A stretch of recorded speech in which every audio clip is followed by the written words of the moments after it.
Hello, my name is Cindy Stevens, and I'm the president of the Caboose Maintenance and Restoration Fund.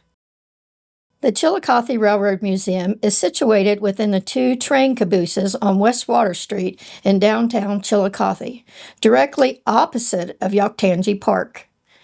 We possess an extensive collection of artifacts, photographs, and other materials that were donated by our local railroad families here in Ross County.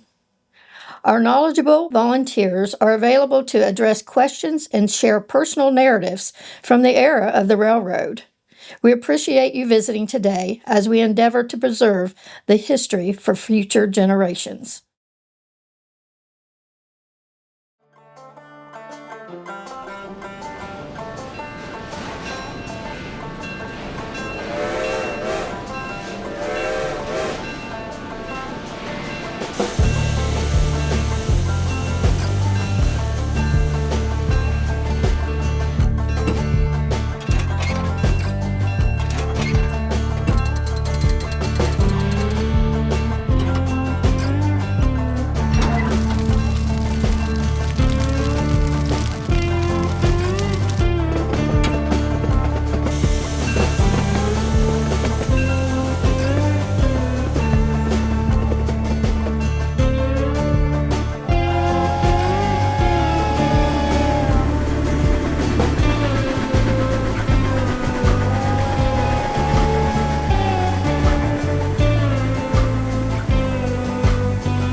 Did you know that the city of Chillicothe was founded in 1796 and boasts a significant history of contributing to the growth of our country?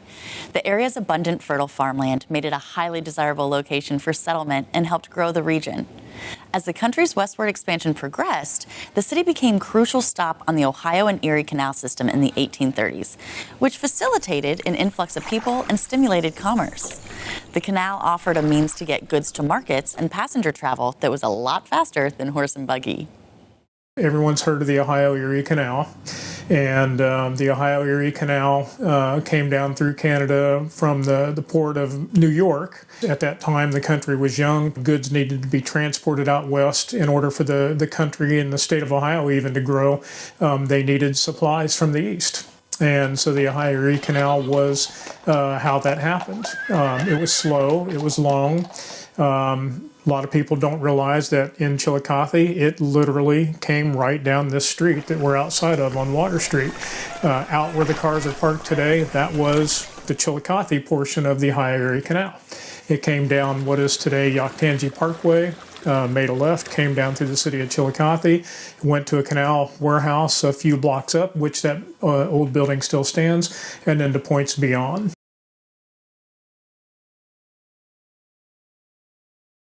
In the 1830s and 40s, Chillicothe sat at the crossroads of a nation on the move.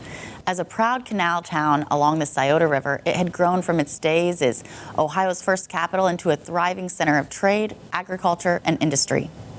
However, by the 1850s, the new railroad system was poised to significantly alter the operational capabilities for both businesses and residents in southern Ohio. The B&O started over at Baltimore, Maryland in 1830, just to give you some background. Then it finally got here in 1852. And then, of course, the depot was built in 1872, and then they built the bigger yard here at Chillicothe in about 1892. We was the B&O, the Baltimore and Ohio, and then we merged with the C&O and became the Chessie system. And then, of course, we went on down and merged with the Seaboard and Atlantic Coastline. Those are all in there, and it becomes CSX. And, of course, C is for Chessie, and S is for the Seaboard. And X they had, which I thought was kind of, says X is like for multiplication. So it's a symbol together, we are so much more. That's what the X was for when it said CSX, which I didn't know. To tell you the truth, I didn't know that. When the first train reached Chillicothe in 1852, it brought with it more than the promise of prosperity. It brought connection. The Marietta and Cincinnati Railroad, stretching across southern Ohio, linked the town to the great industrial cities to the east and further into the yet untamed frontiers of the west. For farmers, it meant that goods could move to markets in days instead of weeks. For merchants, it meant access to new customers, new supplies, and new markets. For the people of Chillicothe, it meant that they were no longer an isolated river town. They were an integral part of a nation racing towards its future. Railroads made it possible for people to get on a train, go see someplace like Columbus that they couldn't do by automobile. Remember the automobiles, late 1800s, early 1900s. Trains started in the 1820s, 1830s, 1840s is when the railroads got really big. And people could now take a much more efficient ride to visit those places, to shop, to pick up goods, have goods shipped to their town economically and quickly. And that was very important to the growth of the community. I had a couple kids that they'd never been on a train before, so what I'd done, we decided to get on Amtrak. So we got on here at Chillicothe, went to through Parkersburg, West Virginia, and we had her parents come pick us up, take us, and the next day we'd come back. They used to have an excursion out of here. They'd go down to Cincinnati, you'd go to Coney Island or go to the ball game. And you'd go down there and they'd have like a VFW car or Legion car, special cars just for them, for the veterans to get on, and they'd take them down. And you go down to Union Terminal and pull in there, and you could get your taxi going to the ball game or taxi going to Coney Island, whatever you wanted to do that day. As the country became more and more connected with the West and its vast supply of resources, the nation was also becoming more and more divided. Ultimately, in 1861, the country fell into the Civil War.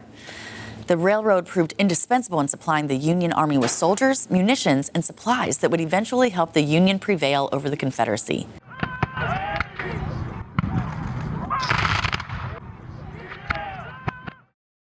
Similarly, in subsequent conflicts, including World War I and World War II, the railway system maintained its pivotal role in sustaining the American war effort. Camp Sherman, World War I, was here in 1917 through 1918. It was at one of the largest military bases in World War I ever built. It was built to handle 40,000 troops at a time and 12,000 mules and horses. Railroads were the ones bringing recruits into Chillicothe to be trained, and they brought them from all over the country. It's also